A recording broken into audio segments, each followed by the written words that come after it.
ഇനി ആ ഭരണഘടന ഉണ്ടാക്കുന്നതിൽ നിങ്ങൾ ഒരുപാട് കേട്ട കഥയായിരിക്കും. എങ്ങനെയാണ് ഡോക്ടർ BR അംബേദ്കർ ഭരണഘടനാ അസംബ്ലിയുടെ ചെയർമാനായിട്ട് മാറിയത് എന്ന്. ആരാണ് അദ്ദേഹത്തിന് അത്തരത്തിലൊരു അവസരം കൊടുത്തത് എന്ന് നോക്കിയാൽ ചരിത്രത്തിൽ ലീഗിൻ്റെ ഇടപെടൽ നിങ്ങൾക്ക് കാണാൻ പറ്റും. ലീഗ് ഇത്തരത്തിലൊരു ഡ്രാഫ്റ്റിംഗ് കമ്മിറ്റി ഉണ്ടാക്കിയതല്ല, പക്ഷേ ഡ്രാഫ്റ്റിംഗ് കമ്മിറ്റിയിലുള്ള പല ആളുകളും അപ്രത്യക്ഷമായപ്പം അതിൽ മരണപ്പെട്ടു പോയവരുണ്ട്, രോഗം കൊണ്ട് അതിലേക്ക് ഇൻവോൾവ് ആവാത്ത ആൾക്കാരുണ്ട്. ഒരു പക്ഷേ സ്വാതന്ത്ര്യത്തിന് ശേഷം ആ ഡ്രാഫ്റ്റിംഗ് കമ്മിറ്റിയിലുള്ള പലരും വളരെ നിസ്സംഗത കാണിച്ച സമയത്ത് BR അംബേദ്കർ എന്ന് പറഞ്ഞ ഒരു ദളിതനായിട്ടുള്ള മനുഷ്യനാണ് ഇനീഷ്യേറ്റീവ് എടുക്കുന്നത്, അല്ലെങ്കിൽ അതിൽ കുറച്ചുകൂടെ ശ്രദ്ധ കാണിക്കുന്നത്. അത് തൻ്റെ ചുമലിലുള്ള ഉത്തരവാദിത്തമാണ് എന്ന് പറഞ്ഞ് പൂർത്തീകരിക്കുന്നത് ദളിതനായിട്ടുള്ള ഡോക്ടർ BR അംബേദ്കർ ആണ്. അപ്പം അങ്ങനെയാണ് നമ്മളുടെ ഭരണഘടനയുടെ തുടക്കം വരുന്നത്. ഇനി അതിൽ നമുക്ക് അഭിമാനിക്കാൻ പറ്റുന്ന ഒരുപാട് കാര്യങ്ങളുണ്ട്. ഇന്ത്യയുടെ ഭരണഘടനാ അസംബ്ലിയിൽ അതിന് ശില്പികളായിട്ടുള്ള ആളുകളിൽ നമ്മളുടെ പ്രധാനപ്പെട്ട നേതാക്കന്മാരുണ്ടായിട്ടുണ്ട്, വനിതാ നേതാക്കന്മാരുണ്ടായിട്ടുണ്ട്. ഖായിദെ മില്ലത്ത് മുഹമ്മദ് ഇസ്മായിൽ സാഹിബിനെ പോലെയുള്ള പ്രഗത്ഭർ അന്നത്തെ ഭരണഘടനാ നിർമ്മാണ സഭയിൽ ഇരുന്നു എന്നുള്ള ചരിത്രം ഇപ്പോഴും നമുക്ക് ഏറെ ഹർഷാരവത്തോടെ പറയാൻ പറ്റുന്ന ചരിത്രമാണ്. അതുപോലെ സ്ത്രീകൾ, ബീഗം ഐസാസ് റസൂൽ എന്ന് പറയുന്ന ഒരു സ്ത്രീ, അവർ ഇന്ത്യയുടെ ഭരണഘടനാ നിർമ്മാണ സഭയിൽ തട്ടമിട്ടിരുന്ന അല്ലെങ്കിൽ ഒരു മുസ്ലിം നാമധാരിയായിട്ടുള്ള ഒരു വ്യക്തിയാണ്. അവരെ പാർലമെൻറ്റിലെ അന്നത്തെ ആ കമ്മിറ്റിയിലേക്ക് കൊണ്ടുവരുന്നത് അക്കാലത്തെ മുസ്ലിം ലീഗാണ്. പിന്നീട് അവർ കോൺഗ്രസ്സിലേക്കൊക്കെ പോയിട്ടുണ്ട് എങ്കിലും അന്നത്തെ പ്രസൻസ് എടുത്തു നോക്കിയാൽ അവിടെയൊക്കെ നമ്മളുടെ സംവിധാനത്തിൻ്റെ ഇടപെടലുകൾ നിങ്ങൾക്ക് കാണാൻ പറ്റും. പലപ്പോഴും വിട്ടുപോകുന്ന ഒരു സമ്മേളനം നടത്തുമ്പോൾ പലപ്പോഴും വിട്ടുപോകുന്ന ഒരു വിഷയമാണ് ഇന്ന് ചർച്ചയ്ക്കെടുത്തിട്ടുള്ളത്. ഭരണഘടന, ന്യൂനപക്ഷം, അതുപോലെ ജനാധിപത്യം എന്നുള്ളതാണ്. അപ്പോൾ എവിടുന്ന് തുടങ്ങണം എന്ന് ചോദിച്ചാൽ ഞാൻ പറയാം, നമ്മളിൽ നിന്ന് തുടങ്ങണം എന്നാണ്. നമ്മളിൽ നിന്ന്, നമ്മൾ ആരാണ് എന്നുള്ളതിൽ നിന്ന് തുടങ്ങണം. ജനാധിപത്യത്തിലേക്ക് എത്തുന്നതിന് മുൻപ് നമ്മൾ സ്വയം തിരിച്ചറിയുക, എവിടെ നിൽക്കുന്ന, ഏത് പ്രതലത്തിൽ നിൽക്കുന്ന മനുഷ്യരാണ് നമ്മൾ. ചരിത്രപരമായിട്ടുള്ള കാര്യങ്ങളൊക്കെ ഇപ്പം നേരത്തെ ബഹുമാന്യനായിട്ടുള്ള ഓണംപള്ളി ഫൈസിയൊക്കെ അദ്ദേഹത്തിൻ്റെ പ്രസംഗത്തിൽ സംസാരിക്കുന്നത് കേട്ടു. എളുപ്പം ഇന്ന് കാണുന്ന രൂപത്തിലേക്ക് വളർന്നു വന്ന ആളുകളല്ല നമ്മൾ ആരും തന്നെ. സ്വാതന്ത്ര്യ സമരത്തിന് ശേഷം യഥാർത്ഥത്തിൽ ഈ നാട്ടിൽ ജീവിക്കുന്ന മുസ്ലിം, ദളിത്, ആദിവാസി, പിന്നോക്ക വിഭാഗങ്ങൾ ഇന്ന് ഈ കാണുന്ന ഒരു രൂപത്തിലേക്ക് മാറിയിട്ടുണ്ട് എങ്കിൽ അതിന് കൃത്യമായിട്ടുള്ള പിന്തുണ നൽകിയിട്ടുള്ളത് ഇന്ത്യയുടെ ഭരണഘടനയാണ്. ഡോക്ടർ BR അംബേദ്കറിൻ്റെ നേതൃത്വത്തിൽ ഒരു ഭരണഘടന രൂപീകൃതമാകുമ്പോൾ അംബേദ്കർ എന്ന് പറഞ്ഞ ദളിതനായിട്ടുള്ള മനുഷ്യൻ അദ്ദേഹത്തിൻ്റെ അനുഭവങ്ങളും അദ്ദേഹം മറ്റുള്ള സ്ഥലങ്ങളിൽ പോയി പഠിച്ചതും ബിരുദങ്ങൾ നേടിയതും ഒക്കെ കൂട്ടിച്ചേർത്തുകൊണ്ട് ഈ നാട്ടിലെ അടിസ്ഥാന വിഭാഗത്തിൽപ്പെട്ട മനുഷ്യർക്ക്, ന്യൂനപക്ഷ വിഭാഗത്തിൽപ്പെട്ട മനുഷ്യർക്ക് അസ്തിത്വം വേണമെങ്കിൽ, നിലനിൽപ്പ് വേണമെങ്കിൽ അതിൽ കൃത്യമായിട്ട് ഭരണഘടനയുടെ പിന്തുണയുണ്ടാവണം എന്ന് വിശ്വസിച്ചിരുന്നു. ആ പിന്തുണയാണ് യഥാർത്ഥത്തിൽ ഇന്നും നമ്മളൊക്കെ അനുഭവിച്ചുകൊണ്ടിരിക്കുന്നത്. നിങ്ങൾക്കറിയാലോ, മൗലിക അവകാശങ്ങൾ എന്ന് പറഞ്ഞുകൊണ്ട് ഇന്ത്യൻ ഭരണഘടനയിൽ ഒരാൾക്കും നിഷേധിക്കാൻ പറ്റാത്ത അവകാശങ്ങൾ, irrespective of your caste, race, നിങ്ങളുടെ സെക്സ്, നിങ്ങളുടെ ചിന്തകൾ, ഇതിനെല്ലാം അതീതമായിട്ട് എല്ലാ മനുഷ്യരെയും തുല്യമായി കാണുന്ന എല്ലാവർക്കുമുള്ള അവകാശങ്ങൾ, അത് നിങ്ങൾ ഉന്നത നിലയിൽ നിൽക്കുന്ന ആളാണ് എങ്കിലും ഏറ്റവും താഴ്ന്ന നിലയിൽ നിൽക്കുന്ന ആളുകളാണ് എങ്കിലും സ്റ്റേറ്റിന്, ഗവൺമെൻറ്റിന് നിഷേധിക്കാൻ പറ്റില്ല എന്നുള്ളത് ഭരണകൂടം കൃത്യമായി പറഞ്ഞു വെക്കുന്നുണ്ട്. അതിനേക്കാൾ മനോഹരമായിട്ടുള്ളത് ഇന്ത്യൻ ഭരണഘടനയുടെ ആമുഖമാണ്. ആ ആമുഖത്തിൽ പറയുന്നത് we the people of India having solemnly resolved to constitute India എന്നാണ് തുടങ്ങുന്നത്. അതായത് വി, ആരെ ഇവിടുത്തെ നമ്മളെന്ന് പറയുമ്പം ഹിന്ദുവും മുസൽമാനും ക്രൈസ്തവനും ദളിതനും ഒക്കെ ഉൾപ്പെടുന്ന, ബ്രാഹ്മണനും ഒക്കെ ഉൾപ്പെടുന്ന മനുഷ്യർ, ഈ രാജ്യത്ത് ജീവിക്കുന്ന എല്ലാ മനുഷ്യരും ഈ വിയിൽ ഉൾപ്പെടുന്നുണ്ട്, നമ്മൾ എന്ന് പറയുന്ന വാക്കിൽ ഉൾപ്പെടുന്നുണ്ട്. അപ്പം ആ ഒരു ഭരണഘടനയുടെ പ്രത്യേകത എന്ന് പറയുന്നത് എല്ലാവരെയും ഉൾക്കൊള്ളാൻ പറ്റുന്ന ഒരു പ്ലൂറലിസ്റ്റ് ആയിട്ടുള്ള വ്യത്യസ്ത വൈജാത്യങ്ങളുള്ള ഒരു രാജ്യത്തിനെ കൂട്ടിപ്പിടിക്കാൻ അല്ലെങ്കിൽ അതിനെ മുന്നോട്ട് കൊണ്ടുപോകാനുള്ള എഞ്ചിനാണ് യഥാർത്ഥത്തിൽ ഇന്ത്യയുടെ ഭരണഘടന. ഇനി ആ ഭരണഘടന ഉണ്ടാക്കുന്നതിൽ നിങ്ങൾ ഒരുപാട് കേട്ട കഥയായിരിക്കും. എങ്ങനെയാണ് ഡോക്ടർ BR അംബേദ്കർ ഭരണഘടനാ അസംബ്ലിയുടെ ചെയർമാനായിട്ട് മാറിയത് എന്ന്, ആരാണ് അദ്ദേഹത്തിന് അത്തരത്തിലൊരു അവസരം കൊടുത്തത് എന്ന് നോക്കിയാൽ ചരിത്രത്തിൽ ലീഗിൻ്റെ ഇടപെടൽ നിങ്ങൾക്ക് കാണാൻ പറ്റും. ലീഗ് ഇത്തരത്തിലൊരു ഡ്രാഫ്റ്റിംഗ് കമ്മിറ്റി ഉണ്ടാക്കിയതല്ല, പക്ഷേ ഡ്രാഫ്റ്റിംഗ് കമ്മിറ്റിയിലുള്ള പല ആളുകളും അപ്രത്യക്ഷമായപ്പം അതിൽ മരണപ്പെട്ടു പോയവരുണ്ട്, രോഗം കൊണ്ട് അതിലേക്ക് ഇൻവോൾവ് ആവാത്ത ആൾക്കാരുണ്ട്. ഒരു പക്ഷേ സ്വാതന്ത്ര്യത്തിന് ശേഷം ആ ഡ്രാഫ്റ്റിംഗ് കമ്മിറ്റിയിലുള്ള പലരും വളരെ നിസ്സംഗത കാണിച്ച സമയത്ത് BR അംബേദ്കർ എന്ന് പറഞ്ഞ ഒരു ദളിതനായിട്ടുള്ള മനുഷ്യനാണ് ഇനീഷ്യേറ്റീവ് എടുക്കുന്നത്, അല്ലെങ്കിൽ അതിൽ കുറച്ചുകൂടെ ശ്രദ്ധ കാണിക്കുന്നത്. അത് തൻ്റെ ചുമലിലുള്ള ഉത്തരവാദിത്തമാണ് എന്ന് പറഞ്ഞ് പൂർത്തീകരിക്കുന്നത് ദളിതനായിട്ടുള്ള ഡോക്ടർ BR അംബേദ്കർ ആണ്. അപ്പം അങ്ങനെയാണ് നമ്മളുടെ ഭരണഘടനയുടെ തുടക്കം വരുന്നത്. ഇനി അതിൽ നമുക്ക് അഭിമാനിക്കാൻ പറ്റുന്ന ഒരുപാട് കാര്യങ്ങളുണ്ട്. ഇന്ത്യയുടെ ഭരണഘടനാ അസംബ്ലിയിൽ അതിന് ശില്പികളായിട്ടുള്ള ആളുകളിൽ നമ്മളുടെ പ്രധാനപ്പെട്ട നേതാക്കന്മാരുണ്ടായിട്ടുണ്ട്, വനിതാ നേതാക്കന്മാരുണ്ടായിട്ടുണ്ട്. ഖായിദെ മില്ലത്ത് മുഹമ്മദ് ഇസ്മായിൽ സാഹിബിനെ പോലെയുള്ള പ്രഗത്ഭർ അന്നത്തെ ഭരണഘടനാ നിർമ്മാണ സഭയിൽ ഇരുന്നു എന്നുള്ള ചരിത്രം ഇപ്പോഴും നമുക്ക് ഏറെ ഹർഷാരവത്തോടെ പറയാൻ പറ്റുന്ന ചരിത്രമാണ്.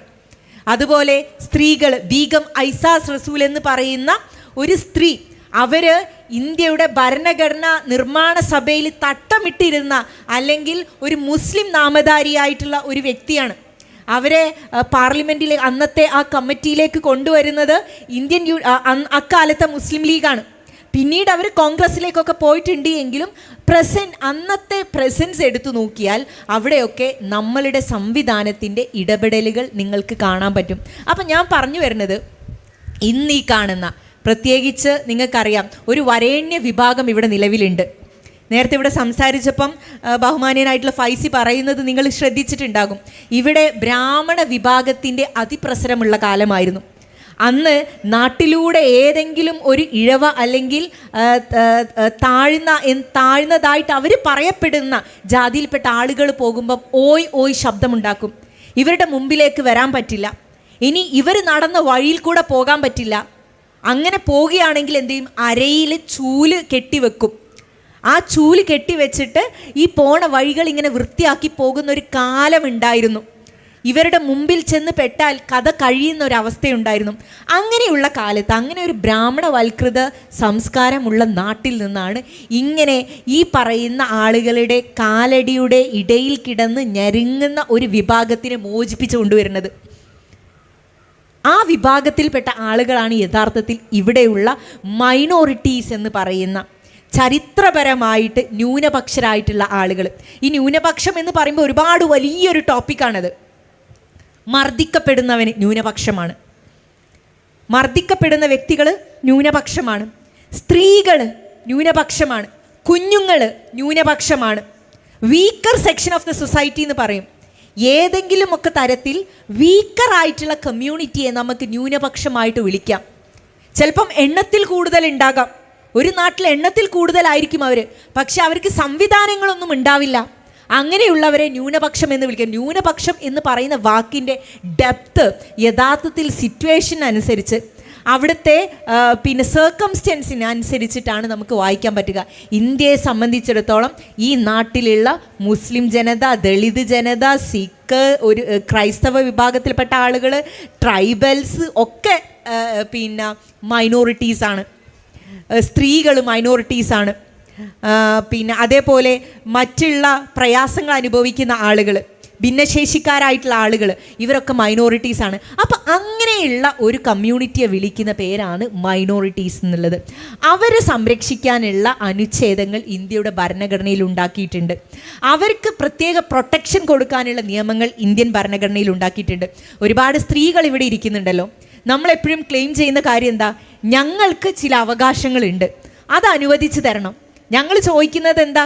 ഇന്ത്യൻ ഭരണഘടന ഞങ്ങൾക്ക് നൽകുന്ന അവകാശമാണെന്ന് നമ്മൾ പറയുന്നുണ്ട്, അല്ലേ? ഒരു നാട്ടിൽ ഒരേപോലെ ഒരു പുരുഷന് കിട്ടുന്ന അവസരം എനിക്ക് എന്തുകൊണ്ട് കിട്ടുന്നില്ല എന്ന് നമ്മൾ ചോദിക്കുന്നുണ്ട്. എന്തിൻ്റെ അടിസ്ഥാനത്തിലാണ് നമ്മൾ ചോദിക്കുന്നത്?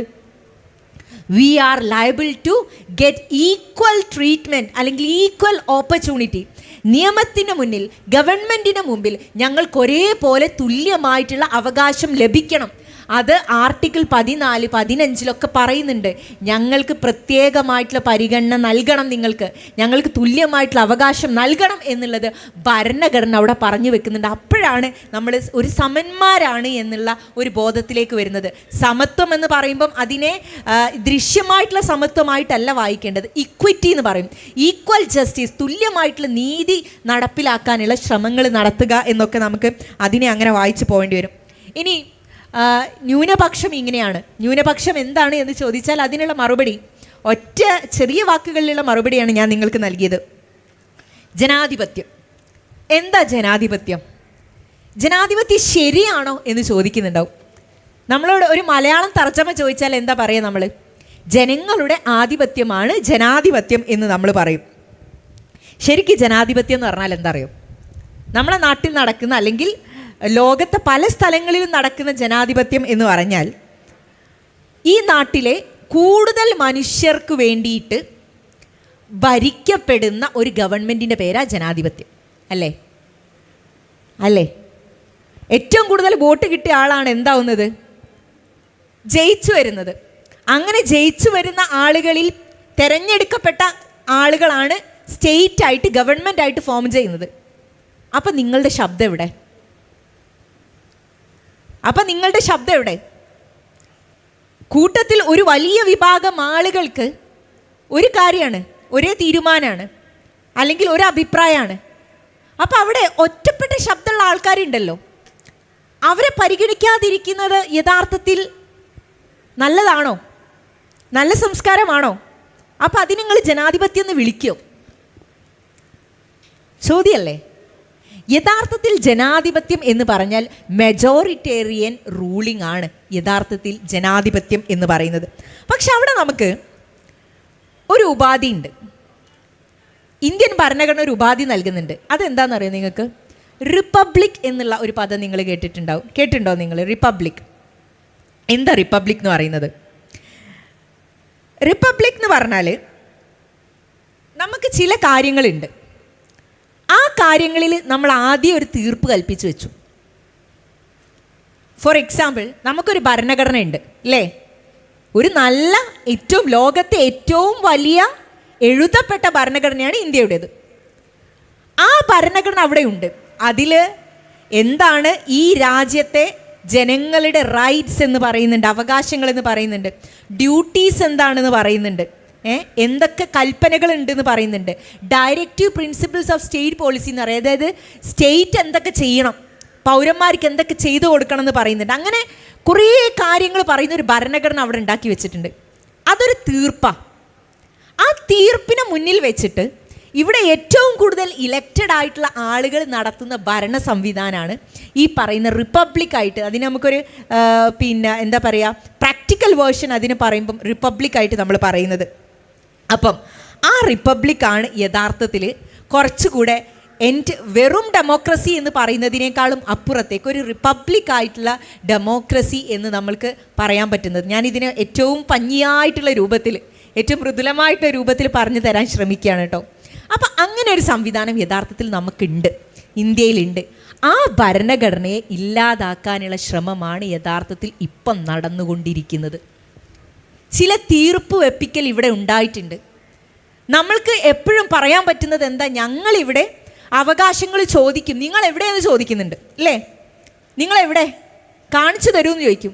ഒരു പക്ഷെ അവരോട് പറയാനുള്ള മറുപടി എന്താ?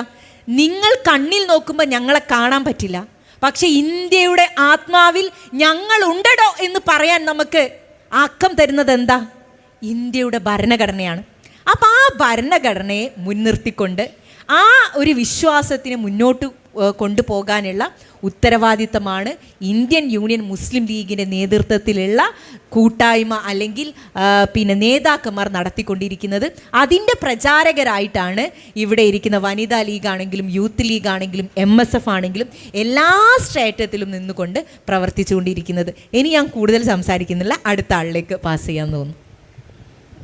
ഭരണഘടന, ന്യൂനപക്ഷം, ജനാധിപത്യം എന്ന വിഷയത്തിൽ വിഷയാധിഷ്ഠിതമായിട്ട് തന്നെ വളരെ ലളിതമായി തെഹലിയ ആമുഖ പ്രഭാഷണം നടത്തി കഴിഞ്ഞു. തെഹലിയയിലേക്ക് ഇനിയും നമുക്ക് വരേണ്ടതുണ്ട്. ഈ അർത്ഥപൂർണമായിട്ടുള്ള ഈ പ്രഭാഷണം ഇനി നമുക്ക് തുടരേണ്ടതുണ്ട്. എന്നതിനു മുമ്പ് പ്രിയങ്കരിയായിട്ടുള്ള ലൈല പുല്ലൂണി അവരുടെ പ്രഭാഷണം, ആമുഖ പ്രഭാഷണം നടത്തും. അവരെ ക്ഷണിക്കാം. എല്ലാവർക്കും അസ്സലാമു അലൈക്കും, നമസ്കാരം.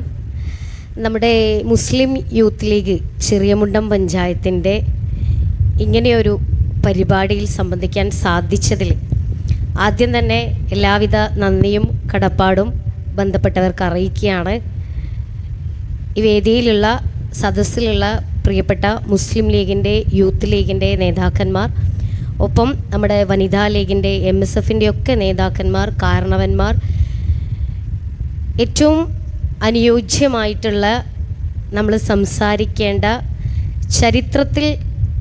ചരിത്രത്തെ പരിശോധിച്ച് വർത്തമാനത്തെ ചർച്ച ചെയ്തുകൊണ്ട് ഭാവിയെ പടുത്തുയർത്താൻ, അനീതിയുടെ കാലത്തിന് യുവതയുടെ തിരുത്ത് എന്ന വിഷയത്തിൽ നമ്മൾ ഏറ്റവും മികച്ച ഒരു ടോപ്പിക്കിലാണ് എന്നുള്ളതിൽ സന്തോഷമുണ്ട്. നേരത്തെ പ്രിയപ്പെട്ടവൾ തെഹലിയ സൂചിപ്പിച്ച പോലെ തന്നെ അതേ രീതിയിൽ അതുമായി ബന്ധപ്പെട്ട് അതിന് തുടർച്ചയെന്നോണം സംസാരിക്കണം എന്നാണ് ഞാൻ ആഗ്രഹിക്കുന്നത്.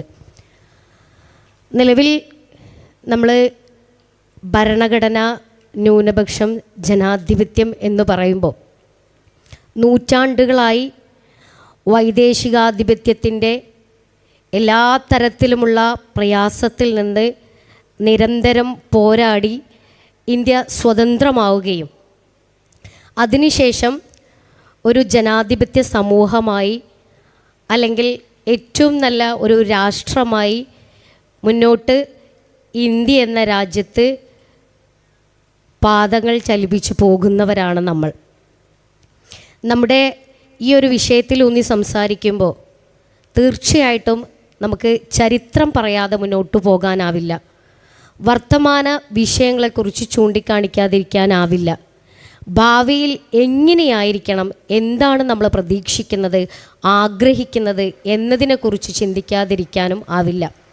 എനിക്ക് തോന്നുന്നു അനീതിയുടെ കാലത്തിന് യുവതയുടെ തിരുത്ത് എന്ന വിഷയത്തിൽ ഏറ്റവും കൂടുതൽ അനുയോജ്യമായിട്ട് നമുക്ക് ഈ സെഷൻ മുന്നോട്ട് കൊണ്ടുപോകാൻ സാധിക്കുമെന്നുള്ളതാണ്. നേരത്തെ സൂചിപ്പിച്ച പോലെ തന്നെ ഭരണഘടന എഴുതപ്പെട്ട ഏറ്റവും ലിഖിതമായിട്ടുള്ളൊരു ഭരണഘടനയാണ് നമ്മുടെ ഇന്ത്യയുടേത്. നമ്മുടെ എല്ലാ തരത്തിലുമുള്ള വൈവിധ്യങ്ങളെയും അതോടൊപ്പം തന്നെ വിഭിന്നതകളെയും ഒക്കെ ഉൾക്കൊണ്ടുകൊണ്ട് ഏതൊരു കാലത്തും ചോദ്യം ചെയ്യപ്പെടാത്ത രീതിയിൽ എല്ലാവർക്കും നീതി ഉറപ്പാക്കുന്ന തരത്തിൽ നമ്മുടെ ഭരണഘടനയെ സംവിധാനിച്ചു എന്നുള്ളതാണ് നമ്മുടെ മനോഹാരിത എന്ന് പറയുന്നത്. അതിലൂന്നിക്കൊണ്ട് തന്നെയാണ് വർത്തമാനത്തിലായാലും നമ്മൾ ചർച്ചകൾ ചെയ്യുന്നതും പ്രതികരിക്കുന്നതും പ്രതിഷേധിക്കുന്നതും എന്നുള്ളതാണ് നമ്മൾ മനസ്സിലാക്കുന്നത്. എൻ്റെ പ്രിയപ്പെട്ടവരോട് എനിക്ക് പറയാനുള്ളത്, നേരത്തെ തെഹലിയ സൂചിപ്പിച്ച പോലെ തന്നെ ആ ഭരണഘടനയുടെ ഭാഗമായവരിൽ നമ്മൾ ഭരണഘടന എന്ന് പറയുമ്പോൾ പിന്നെ വരുന്നത് ന്യൂനപക്ഷമാണ്. ആ വിഭാഗങ്ങളുടെ കയ്യൊപ്പുകളുണ്ടായിരുന്നു എന്നുള്ളത് തന്നെയാണ് ഒന്നാമത്തെ ഏറ്റവും വ്യക്തമായിട്ടും നമുക്ക് അഭിമാനിക്കാവുന്ന തരത്തിൽ ചൂണ്ടിക്കാണിക്കാവുന്നതും. ഭരണഘടനാ ശില്പി ഉൾപ്പെടെ നമുക്ക് എന്നും ഇന്നും മാതൃകയാണ് എന്നുള്ളതാണ്. ശരിക്കും നമ്മുടെ ഭരണഘടന എന്ന് പറയുന്നത് നമ്മുടെ രാജ്യത്തിൻ്റെ നീതിയാണ്. നമ്മുടെ ഭരണഘടന തുടങ്ങുന്നത് തന്നെ നമ്മൾ അങ്ങനെ തന്നെയാണ്. നമ്മൾ ഇന്ത്യക്കാരായ ജനങ്ങൾ എന്നാണ്. ഇന്ത്യക്കാരായ ജനങ്ങൾ അതാരായാലും എല്ലാവരും അതിൻ്റെ ബാക്കി പത്രമാണ്, അതിൽ ഉൾക്കൊള്ളുന്നവരാണ്. അതുതന്നെയാണ് നമ്മുടെ ഇന്ത്യയുടെ ഭരണഘടനയുടെ മനോഹരമായിട്ടുള്ള ആ ഒരു എഴുതപ്പെട്ടിട്ടുള്ളതിൻ്റെ ഒരു അടിപൊളി വേർഷൻ എന്ന് പറയാം പുതിയ തലത്തിൽ. ഇനി രണ്ടാമത് ന്യൂനപക്ഷം എന്നുള്ളത്, അവിടെയും ചരിത്ര പശ്ചാത്തലം നമ്മൾ നോക്കുമ്പോൾ അത് ഏത് തരത്തിലുള്ള വിഭാഗമായാലും നമ്മുടെ ഇന്ത്യ സ്വതന്ത്ര രാജ്യമാകണം എന്നുള്ളതിൽ നിന്ന് തുടങ്ങി ഇന്ന് നിമിഷം വരെയും വലിയ തരത്തിലുള്ള ഇടപെടലുകൾ നടത്തി മുന്നോട്ട് പോയവരാണ്. ഏറെ പോരാടിയവർ, പ്രവർത്തിച്ചവർ, അതോടൊപ്പം തന്നെ രാജ്യത്തിന് വേണ്ടി മരണം വരിച്ചവർ, ഇവരൊക്കെ ഈ ന്യൂനപക്ഷ വിഭാഗങ്ങളിൽ നിന്നുയർന്ന ധീരന്മാരുണ്ട് എന്നുള്ളത് നമുക്ക് ചൂണ്ടിക്കാണിക്കാൻ സാധിക്കും. അത്രമാത്രം നമ്മൾ കുറച്ച് പറഞ്ഞാൽ പോരാ. ന്യൂനപക്ഷം എന്ന് പറയുമ്പോൾ നേരത്തെ സൂചിപ്പിച്ച പോലെ ഈ ഒരു വിഷയത്തിൻ്റെ ഒരു ഭംഗി എന്ന് പറയുന്നത് ശരിക്കും ഭരണഘടന പറയുമ്പോൾ അതിൽ ന്യൂനപക്ഷവും ജനാധിപത്യവും കയറിക്കൂടുന്നുണ്ട് എന്നുള്ളതാണ്. ന്യൂനപക്ഷത്തെക്കുറിച്ച് പറയുമ്പോൾ അത് ഭരണഘടനയും ജനാധിപത്യവും കൂടി സമ്മിശ്രമായതാണ് എന്നുള്ളതാണ്. ജനാധിപത്യത്തെക്കുറിച്ച് പറയുമ്പോൾ ഭരണഘടനയും ന്യൂനപക്ഷത്തിൻ്റെ ഇടപെടലും മാറ്റി നിർത്തി നമുക്ക് സംസാരിക്കാൻ സാധിക്കില്ല എന്നുള്ളതാണ്. ഇനി ജനാധിപത്യത്തെക്കുറിച്ച് പറയുമ്പോൾ ശരിക്കും ജനാധിപത്യം എന്ന് പറയുന്നത് നിലവിൽ മറ്റ് ജനാധിപത്യ രാജ്യങ്ങളിൽ നിന്ന് വ്യത്യസ്തമായി നമ്മുടെ സാഹചര്യത്തിൽ ഏറ്റവും കൂടുതൽ പ്രയാസം അനുഭവിക്കുന്ന തരത്തിൽ നമ്മുടെ രാജ്യം മുന്നോട്ട് പോകുമ്പോൾ ഏറ്റവും കൂടുതൽ ആ വിഷയത്തെ ആസ്പദമാക്കിക്കൊണ്ട് നമുക്ക് സംസാരിക്കേണ്ടതുണ്ട് എന്നുള്ളതാണ്. ഈ ഒരു മിനിറ്റിൽ വരെ നമ്മുടെ ഏറ്റവും ഒടുവിൽ ഞാൻ മനസ്സിലാക്കുന്നു 73-ാം നമ്മുടെ സ്വാതന്ത്ര്യ ദിനത്തോടനുബന്ധിച്ചാണെന്ന് തോന്നുന്നു പ്രധാനമന്ത്രി നരേന്ദ്രമോദി പ്രഖ്യാപിക്കുന്ന പ്രഖ്യാപനമൊക്കെ നമ്മുടെ ഭരണഘടനയെ ചോദ്യം ചെയ്യുന്ന തരത്തിൽ, ജനാധിപത്യത്തെ തകർക്കുന്ന തരത്തിലാണ് രാജ്യത്തെ ജനങ്ങളോ അഭിസംബോധന ചെയ്യുന്നത്. കാരണം ഇവിടെയുള്ള നമ്മുടെ ഭരണഘടന നൽകുന്ന ഒരുപാട് ഉറപ്പുകളെ തച്ച് തകർക്കുന്ന തരത്തിൽ അവരുടെ സംഘപരിവാറിൻ്റെ ആശയങ്ങൾ യാതൊരു തരത്തിലും മടിയില്ലാതെ പ്രഖ്യാപിക്കുന്ന തരത്തിലേക്ക് ഇപ്പം നടക്കുന്ന നമ്മുടെ വോട്ടർ പട്ടിക ഉൾപ്പെടെയുള്ളവയിൽ മാറ്റം വരുത്തിയ സ്ഥിതിയൊക്കെ നമ്മൾ ജനാധിപത്യ സംവിധാനത്തിൽ നിന്നുകൊണ്ട് സംസാരിക്കുമ്പോൾ അല്ലെങ്കിൽ അതേക്കുറിച്ച് ചർച്ച ചെയ്യുമ്പോൾ ആലോചിക്കേണ്ടതാണ് എന്നുള്ളതാണ്. ഇതിനൊക്കെ അപ്പുറത്തേക്ക് ഞാൻ മനസ്സിലാക്കുന്നത് നീതി എന്നുള്ളത് ചോദ്യചിഹ്നമാകുന്ന കാലത്ത്, നീതി നിഷേധങ്ങൾ കൂടുതലായി നടക്കുന്ന സമയത്ത് നമ്മൾ വിശ്വാസ്പദമായി കൊണ്ട് തന്നെ ഭരണഘടനയെക്കുറിച്ച് ചോദ്യം ചെയ്യുകയും അതോടൊപ്പം തന്നെ അത് നമുക്ക് നൽകുന്ന എല്ലാ തരത്തിലുമുള്ള അവകാശങ്ങൾ സംരക്ഷിക്കുകയും ന്യൂനപക്ഷങ്ങളെ പിന്നോട്ടടിക്കുന്ന അവരെ ഏറ്റവും പ്രയാസകരമായി തുടരുന്ന നിലവിലെ സാഹചര്യത്തെ അതിക്രമിച്ചുകൊണ്ട് മുന്നോട്ട് പോകാൻ, അല്ലെങ്കിൽ അതിനൊക്കെ തട്ടിത്തകർത്തുകൊണ്ട് നമുക്ക് എങ്ങനെ മുന്നോട്ട് പോകാൻ സാധിക്കും എന്നുള്ളതും, ഒപ്പം നമ്മുടെ ജനാധിപത്യ സംവിധാനത്തിൽ എല്ലാ തരത്തിലുമുള്ള വൈവിധ്യങ്ങളെയും ഉൾക്കൊണ്ടുകൊണ്ട് ഏറ്റവും നല്ല രീതിയിൽ നമുക്കെങ്ങനെ ഈ ഒരു അനീതിയുടെ കാലത്തെ യുവതയുടെ തിരുത്ത് എന്ന വിഷയത്തിൽ സംസാരിക്കുമ്പോൾ എന്തായിരിക്കണം ഭാവി എന്നുള്ളതിനെ കൂടി ചർച്ച ചെയ്യേണ്ടിയിരിക്കുന്നു എന്ന് മാത്രമാണ് സൂചിപ്പിക്കാനുള്ളത്. നമ്മുടെ വിഷയത്തെ ആനുകാലികമായി കൂടി ഉൾക്കൊള്ളിച്ചുകൊണ്ടാണ് പ്രിയങ്കരായിട്ടുള്ള ലൈല ഇവിടെ സംസാരിച്ചത്. അപ്പം നമുക്ക് കുറച്ച് ചോദ്യങ്ങളിലേക്ക് കുറച്ചും കൂടി വിപുലീകരിച്ച് ഇവരോട് സംസാരിക്കേണ്ടതുണ്ട്. പ്രതിനിധികൾക്കും സംസാരിക്കാനുള്ള അവസരമുണ്ട്. അപ്പം അതിന് മുന്നോടിയായിട്ട് തെഹലിയ ആദ്യം സംസാരിച്ചപ്പോൾ പറഞ്ഞത് ഭരണഘടന എല്ലാവരെയും ഉൾക്കൊള്ളാനുള്ളൊരു സ്പേസ് യഥാർത്ഥത്തിൽ തെഹലിയ പറഞ്ഞതുപോലെ തന്നെ ഇന്ത്യൻ ഭരണഘടന വിഭാവനം ചെയ്യുമ്പോൾ ഉണ്ട്. എന്നാൽ പുതിയ കാലത്ത്, വർത്തമാന കാലത്ത് ഈ ഒരു ഇടത്തെ ഇല്ലാതെയാക്കാനുള്ള വലിയ ശ്രമം RSS നേതൃത്വം നൽകുന്ന ഗവൺമെൻറ് നടത്തിക്കൊണ്ടിരിക്കുകയാണ്. നമ്മുടെ വിഷയത്തിലെ രണ്ടാമത്തെ ടേം സൂചിപ്പിക്കുന്നത് പോലെ ന്യൂനപക്ഷങ്ങളെ വളരെ കൃത്യമായി പുറത്ത് ഇരുത്താനുള്ളൊരു ശ്രമം, ഇപ്പോൾ ബുൾഡോസർ രാജാണെങ്കിൽ പോലും വോട്ടർ പട്ടികയിൽ ബീഹാറിൽ നടക്കുന്ന വിഷയങ്ങളായാലും ഈ ഭരണഘടന ഈ രാജ്യത്തെ ന്യൂനപക്ഷങ്ങൾക്ക് നൽകുന്ന വളരെ കൃത്യമായിട്ടുള്ള അവകാശങ്ങളെ ഹനിക്കുന്ന തരത്തിലേക്ക് ഒരു ഗവൺമെൻറ് സ്പോൺസേർഡ് ആയിട്ട് തന്നെ പ്രവർത്തിക്കുന്ന ഈ കാലത്ത് യൂത്ത് ലീഗിൻ്റെ വേദിയിൽ ഈ സംഘപരിവാരത്തെ നേരിടേണ്ട ഒരു പൊളിറ്റിക്സിനെ കുറിച്ച് തഹലി ഒന്നും കൂടി വിശദീകരിക്കണം എന്ന് തോന്നുന്നു. കാലികമായിട്ടുള്ള കാര്യമാണ് ചോദ്യമായിട്ട് വന്നിട്ടുള്ളത്. നിങ്ങൾക്കൊക്കെ അറിയുന്ന പോലെ ഞാൻ നേരത്തെ പറഞ്ഞു, മെജോറിറ്റേറിയൻ റൂളാണ് ഇവിടെ നടക്കുന്നത്. നിങ്ങൾക്ക് പാർലമെൻറ്റിൽ എത്ര ആൾക്കാരുണ്ട്, MP-മാരുണ്ട്? അങ്ങനെയാണ് എങ്കിൽ ചൂടപ്പം പോലെ നിങ്ങൾക്ക് ഏത് ബില്ലും കൊണ്ടുവരാം. ആരോടും ചോദിക്കാനില്ലാതെ നിങ്ങൾക്ക് എന്ത് ബില്ലും ഇവിടെ പാസ്സാക്കാം എന്നുള്ള ഒരു ഓട്ടോക്രസിയിലേക്ക്, ഒരു ഏകാധിപത്യ സ്വരത്തിലേക്ക് കാര്യങ്ങൾ മാറിക്കഴിഞ്ഞു. യഥാർത്ഥത്തിൽ ഇതൊരു വലിയ വെല്ലുവിളിയാണ്. ഇന്ത്യയുടെ ഭരണഘടനയെ, ഇവിടെയുള്ള മുഴുവൻ നിയമവ്യവസ്ഥയെയും വെല്ലുവിളിക്കുന്ന ഒരു രീതിയാണിത്. ഞാൻ നേരത്തെ നിങ്ങളോട്, റിപ്പബ്ലിക്കിൻ്റെ പ്രത്യേകത എന്താണെന്നറിയോ? അത് ലിമിറ്റഡ് ഡെമോക്രസിയാണ്.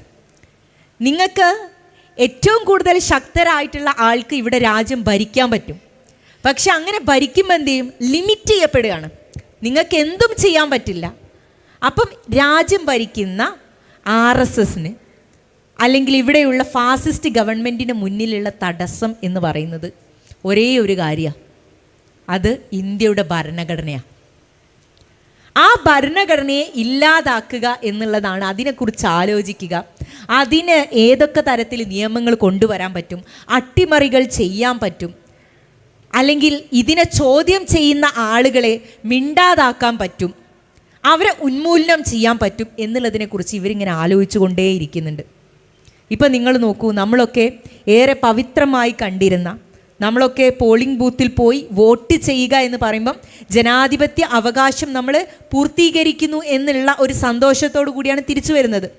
എന്നാൽ ആ വോട്ടർ ലിസ്റ്റിൽ അട്ടിമറി നടത്തിയിട്ട് ഈ നാട്ടിലുള്ള ഗവൺമെൻറ്റിനെ ആകെ അട്ടിമറിച്ചിട്ടുള്ള ഒരു സംഭവമാണ് ഈ കഴിഞ്ഞ ദിവസങ്ങളിൽ ശ്രീ രാഹുൽ ഗാന്ധിയുടെ നേതൃത്വത്തിലുള്ള ഒരു ഇടപെടലായിട്ട്, അല്ലെങ്കിൽ ഒരു എന്താ പറയുക, ഒരു വലിയ സമര രൂപത്തിലേക്ക് മാറ്റിയിട്ടുള്ളത്.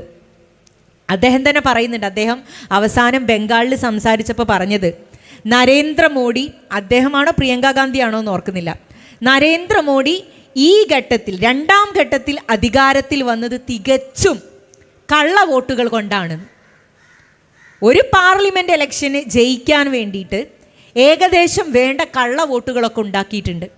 ABCD മുതൽ XYZ വരെയുള്ള പേരുകൾ, എവിടെയുമില്ലാത്ത അഡ്രസ്സുകൾ, ഒറ്റമുറിയിൽ 20-ലധികം ആളുകൾ താമസിക്കുന്നുണ്ട് എന്നുള്ള വിവരങ്ങൾ, ഇതൊക്കെ യഥാർത്ഥത്തിൽ ഉണ്ടാക്കിയിട്ടുള്ളത് ഈ നാട്ടിലുള്ള വ്യവസ്ഥയെ വെല്ലുവിളിക്കാനുള്ള കാര്യങ്ങളാണ്. അപ്പം ആദ്യം തന്നെ ചെയ്യുന്നത് ഇവിടെയുള്ള ഇലക്ട്രൽ സിസ്റ്റത്തിന്, ഇലക്ഷൻ കമ്മീഷൻ നിങ്ങൾക്കറിയാം, ഒരു കോൺസ്റ്റിറ്റ്യൂഷണൽ ബോഡിയാണ് ഇലക്ഷൻ കമ്മീഷൻ എന്ന് പറയുന്നത്. ആ ഇലക്ഷൻ കമ്മീഷനിലേക്ക് തങ്ങളുടെ നോമിനിയെ ഉണ്ടാക്കുകയാണ് ഒരു അമെൻമെൻറ്റിലൂടെ. അതായത് തങ്ങൾക്ക് പാർലമെൻറ്റിൽ അധികാരമുണ്ട്, കൂടുതൽ മെജോറിറ്റി ഉണ്ട്, കൂടുതൽ മെമ്പർമാരുണ്ട് എന്ന് കരുതിയിട്ട് ഇന്ത്യൻ ഭരിക്കുന്ന വ്യക്തികൾ മതി ഇലക്ഷൻ കമ്മീഷനിൽ നിന്ന് വെക്കുന്നു. അതിനനുസരിച്ചിട്ട് അട്ടിമറികൾ എല്ലാ സ്ഥലത്തും നടത്തുന്നു. നമുക്കറിയാം നാട്ടിൽ വോട്ടിംഗ് മെഷീനുകൾ വന്നത് ഏത് സമയത്താണ്, ആരാ താല്പര്യം എടുത്തത്. വോട്ടിംഗ് മെഷീൻ വന്ന അന്ന് മുതൽ നമ്മൾ ഇവരുടെ അട്ടിമറിയെക്കുറിച്ച് സംശയിക്കുന്നുണ്ട്. ഇന്നത്തെ ഇന്ത്യ മുന്നണിയിലുള്ള പല നേതാക്കന്മാരും പറഞ്ഞിട്ടുണ്ട്, വോട്ടിംഗ് മെഷീൻ പ്രോപ്പർ അല്ല, ബാലറ്റ് സിസ്റ്റത്തിലേക്ക് പോകണം എന്നുള്ള ആവശ്യം പറഞ്ഞിട്ടുണ്ട്. ഞങ്ങൾ വോട്ട് എണ്ണാൻ റെഡിയാണ്. ആർക്കാ സമയമില്ലാത്തത്? ആർക്കാ ഇത്ര ധൃതി? ഞങ്ങൾ വോട്ട് എണ്ണാൻ റെഡിയാണ് എന്ന് ഇന്ത്യ മുന്നണിയിലുള്ള ആൾക്കാർ പറഞ്ഞിട്ടുണ്ട്. ഇവർക്ക് പറ്റൂല, ഇവർക്ക് കൊട്ടക്കണക്ക് വേണം, ഇവർക്ക് മാനിപ്പുലേഷൻ നടത്തണമെങ്കിൽ ഈ രൂപത്തിലുള്ള സംവിധാനം വേണം. അപ്പം അങ്ങനെ ഇന്ത്യൻ ഭരണഘടനയുടെ സ്ഥാപനങ്ങളെയൊക്കെ പോക്കറ്റിലാക്കാനുള്ള പണിയെടുത്തു ഇവർ. ഇനി ഇതിനെതിരെ പ്രതികരിക്കുന്നവർ നിങ്ങൾ നോക്കൂ, പ്രതികരിക്കുന്നവരുടെ നാവരിയാനുള്ള ശ്രമങ്ങൾ നടത്തുന്നു. നിങ്ങളുടെ മുഖത്ത് നോക്കിയിട്ട് പറയല്ലേ ഇവർ നിങ്ങൾ ഇന്ത്യക്കാരല്ലാന്ന്, നിങ്ങൾ ഇന്ത്യൻ പൗരന്മാരല്ല. ഇവർക്ക് ഇഷ്ടമുള്ള ഈ നാട്ടിൽ ജീവിച്ചിരിക്കാത്ത, ഈ നാട്ടിൽ അഡ്രസ് ഇല്ലാത്ത മനുഷ്യന്മാരെ വോട്ടർ ലിസ്റ്റിൽ ഇവർ ചേർക്കുന്നുണ്ട്. എന്നാൽ ഈ വോട്ടർ ലിസ്റ്റിലുള്ള ഇന്ന് ജീവിച്ചിരിക്കുന്ന പലരെയും അവർ ഈ അടുത്ത കാലത്തല്ലേ ഷഹീൻ ബാഗിലേക്ക് സമരം ചെയ്യാൻ വേണ്ടി പോയത് നിങ്ങൾ എന്തിൻ്റെ അടിസ്ഥാനത്തിലാണ്? നിങ്ങൾ ഇന്ത്യക്കാരാണ് എങ്കിൽ രേഖയുമായിട്ട് വരൂ എന്ന് പറഞ്ഞ നരേന്ദ്രമോദിയോട് അതിന് ഞങ്ങൾക്ക് മനസ്സില്ല എന്ന് പറഞ്ഞവരാ നമ്മൾ. എന്നിട്ടും അങ്ങനെ ഒരു നിയമം കൊണ്ടുവന്നു. ഇനി അത് നടപ്പിലാക്കുമെന്ന് പറഞ്ഞു. ഇപ്പോഴും നമ്മൾ പ്രതിരോധിക്കാൻ വേണ്ടിയിട്ട് മുന്നിൽ നിൽക്കുന്നുണ്ട്. ഭരണഘടന ഇവർ പേടിക്കുന്നത് പോലെ തന്നെ ഈ നാട്ടിൽ ഇങ്ങനെ അടിച്ചമർത്താൻ ശ്രമിക്കുന്ന, അരികുവൽക്കരിക്കാൻ ശ്രമിക്കുന്ന, ക്രൂശിക്കാൻ ശ്രമിക്കുന്ന, മനുഷ്യനെ നിരന്തരം വേട്ടയാടുന്ന ആളുകൾ ശബ്ദമായിട്ട് മാറുന്നത് ഇവർക്ക് പ്രശ്നമാണ്. അതുകൊണ്ടാണ് ബുൾഡോസർ രാജുകൾ വരുന്നത്. നിങ്ങളുടെ വീടുകൾ നോക്കിയിട്ട് മുസൽമാൻ്റെ വീടാണെങ്കിൽ പൊളിക്കാൻ ഓർഡർ വരിക, പോയി പൊളിക്കാണ്. ചോദിക്കാൻ നിനക്ക് അധികാരമില്ല എന്ന് പറയുന്നു. ആ രൂപത്തിൽ അക്രമാസക്തമായിട്ടുള്ള സംഭവങ്ങൾ നാട്ടിൽ നടക്കുന്നത് യഥാർത്ഥത്തിൽ ഇവരുടെ ഉള്ളിലുള്ള ആ ഫാസിസ്റ്റ് ചിന്തയിൽ നിന്ന് ഉന്മൂലനം ചെയ്യുക വേണ്ട. ഇവർ വേണ്ട. നിങ്ങൾ ആലോചിച്ച് നോക്കി, എപ്പം പറയുന്നുണ്ട് ഇവരിത്? എന്ന് തുടങ്ങിയതാ? 1947 തുടങ്ങിയിട്ടുണ്ട്. നിങ്ങളുടേതല്ല മണ്ണ്, നിങ്ങളുടേതല്ല ഈ നാട്. ഈ നാട്ടിൽ ബ്രിട്ടീഷുകാർ ആൾക്കാരിൽ ഈ പറയുന്ന മഹാന്മാരുടെ പേരൊന്നും ഉണ്ടാവില്ല. അവരുടെ കാല് പിടിക്കാൻ പോയവരിൽ ഞങ്ങളുടെ നേതാക്കന്മാരില്ല. കഷ്ടപ്പെട്ടിട്ടാണ് ഈ രൂപത്തിൽ താണ്ടി വന്നിട്ടുള്ളത്. നമ്മൾ ഇല്ലായ്മയിൽ നിന്നാണ് നമ്മൾ മുന്നോട്ട് വന്നിട്ടുള്ളത്. സ്കൂളിൽ പഠിക്കാൻ അനുവദിച്ചിട്ടില്ലായിരുന്നു, ചികിത്സ നിഷേധിച്ചവരായിരുന്നു, ഉണ്ടായിരുന്നു നാട്ടിൽ. ജോലി ചെയ്യാൻ വേണ്ടിയിട്ട് കഷ്ടപ്പെട്ട് പാടത്ത് പോയപ്പം തിരിച്ച് ജീവനില്ലാതെ വന്ന ചേതനയറ്റ ശരീരങ്ങൾ നമ്മുടെ നാട്ടിൽ ഉണ്ടായിട്ടുണ്ട്. ജന്മിമാരുടെ ആട്ടും തുപ്പും സഹിച്ച മനുഷ്യർ ഈ നാട്ടിലുണ്ടായിട്ടുണ്ട്. അവരോടൊക്കെ മനോഹരമായിട്ട് പ്രതിരോധിക്കാനുള്ള ശേഷി ഈ മണ്ണിലുണ്ടാക്കിയത് ന്യൂനപക്ഷരായിട്ടുള്ള ആളുകളുടെ രാഷ്ട്രീയ ചിന്ത തന്നെയാണ്. എനിക്കതിന് പറയാനുള്ള മറുപടി എന്താ ഇതിന് പ്രതിവിധി എന്നായിരിക്കും. എന്താ ഇതിന് പ്രതിവിധി? അല്ല, ഇങ്ങനെയൊക്കെ ചെയ്യുമ്പോൾ എന്താ നമ്മൾ ചെയ്യുക? തിരിച്ച് സമരം ചെയ്യാൻ പോവാണോ? അല്ല. മനോഹരമായിട്ടുള്ള മറുപടി എല്ലാ കാലഘട്ടത്തിലും ന്യൂനപക്ഷ വിഭാഗങ്ങൾ നടത്തിയിട്ടുണ്ട്. അതിനെ ഞാൻ പറയുന്നത് ക്രിയേറ്റീവ് റെസിസ്റ്റൻസ് എന്നാ. ക്രിയേറ്റീവ് എന്ന് പറഞ്ഞാൽ നിങ്ങളെ പഠിപ്പിക്കാൻ വേണ്ടി ഉണ്ടാക്കിയെടുത്തു. ഞങ്ങൾ യൂണിവേഴ്സിറ്റികൾ ഉണ്ടാക്കി. അവിടെ ഇന്ന് പ്രധാന അധ്യാപകന്മാരും VC-മാരുമായിട്ട് ഇരിക്കാൻ പറ്റുന്ന ശേഷിയുള്ള ആളുകളെ ഞങ്ങളെ കൂട്ടത്തു നിന്നുണ്ടാക്കി. ആശുപത്രികൾ ഉണ്ടാക്കിയില്ലേ ഞങ്ങൾ എന്തിന് ഈ വ്യവസ്ഥയിലേക്ക്, ഈ സർക്കാർ വ്യവസ്ഥയിലേക്ക് കൊണ്ടുപോകാനുള്ള ആളുകളെ ഉണ്ടാക്കാൻ ഈ സംവിധാനത്തിലൂടെ സാധിച്ചു. അതുകൊണ്ട് ക്രിയേറ്റീവ് റെസിസ്റ്റൻസ്, നിങ്ങൾ എത്ര തവണ ഇങ്ങോട്ട് എന്ത് ഫാസിസ്റ്റ് ഐഡിയോളജിയുമായിട്ട് വന്നാലും അതിനെ പ്രതിരോധിക്കാനുള്ള, സൃഷ്ടിപരമായിട്ടുള്ള പ്രതിരോധം തീർക്കാനുള്ള കെൽപ്പ് യഥാർത്ഥത്തിൽ ഈ സമൂഹത്തിലുള്ള ആളുകൾ നേടിയെടുത്തു. അതിന് നമ്മളൊക്കെ നെഞ്ചിലേറ്റുന്ന ഈ പാർട്ടി പ്രധാനപ്പെട്ട ഒരു ഘടകമായി എന്ന് തന്നെയാണ് വിശ്വസിക്കുന്നത്. ചരിത്രം അതാണ് നമുക്ക് പറഞ്ഞു തരുന്നത്. മനോഹരമായി സംസാരിച്ചു. ലൈല മേഡം നേരത്തെ സംസാരിച്ച പോലെ ഇപ്പം ഭരണഘടനാ സ്ഥാപനങ്ങളെ തകർക്കാനുള്ളൊരു ശ്രമം സംഘപരിവാർ ശക്തികൾ കേന്ദ്രത്തിൽ നടത്തുന്നു. അരികുവൽക്കരിക്കാനുള്ളൊരു ശ്രമം CPM നടത്തുകയാണ്. നമ്മളൊക്കെ മനസ്സിലാക്കുന്നത് ഒരു മൂന്നാം പിണറായി സർക്കാരിലേക്ക് ഒരു വിഭാഗത്തെ മാറ്റി നിർത്തിക്കൊണ്ട് ഭൂരിപക്ഷ വിഭാഗത്തെ അതിൻ്റെ ഒരു കൺസോളിഡേഷൻ നടത്തിക്കൊണ്ടുള്ള ഒരു മൂന്നാംകിട പൊളിറ്റിക്സിനാണ് പിണറായി ഗവൺമെൻറ് അല്ലെങ്കിൽ ഇടതുപക്ഷം കേരളത്തിൽ ശ്രമിക്കുന്നത്. അപ്പോൾ അതുമായി ബന്ധപ്പെട്ട് ഭരണഘടന ന്യൂനപക്ഷങ്ങൾ ഈ സംസ്ഥാനത്തിനകത്ത് ഇപ്പോൾ തഹ്ലിയൊക്കെ പറഞ്ഞതുപോലെ നമ്മൾ നേടിയെടുത്തിട്ടുള്ള വലിയൊരു മികവുണ്ട്. ആ മികവിനെ പോലും ഇല്ലാതാക്കാനുള്ള ഒരു ഗൂഢശ്രമം CPM നടത്തുന്നതിനെക്കുറിച്ച്, അതിൻ്റെ പൊളിറ്റിക്സിനെ കുറിച്ചൊന്ന് പറയാം. ശരിക്കും പറയുകയാണ് എന്നുണ്ടെങ്കിൽ നമ്മളെ ഈ ചോദ്യത്തിന് മറുപടി നൽകേണ്ടത് ശരിക്കും അത് BJP സർക്കാരായാലും പിണറായി സർക്കാരായാലും ഒരു നാണയത്തിൻ്റെ ഇരുവശങ്ങളാണ് എന്നുള്ളതാണ് നമ്മൾ പലപ്പോഴായിട്ട് പറയുന്നതാണ്. കാരണം ഇരു സർക്കാരുകളും ഒരു നാണയത്തിൻ്റെ ഇരുവശങ്ങളാണ്. അത് കേന്ദ്ര സർക്കാരിനെ ചൂണ്ടിക്കാണിക്കുമ്പോൾ അല്ലെങ്കിൽ നരേന്ദ്രമോദി സർക്കാരിനെ ചൂണ്ടിക്കാണിക്കുമ്പോൾ അത് സ്പഷ്ടമായി എന്നുള്ളതാണ്. നമുക്ക് വ്യക്തത വന്നു, അല്ലെങ്കിൽ നമ്മളതിനെ പ്രതിരോധം തീർക്കുന്നു എന്നുള്ളതാണ്.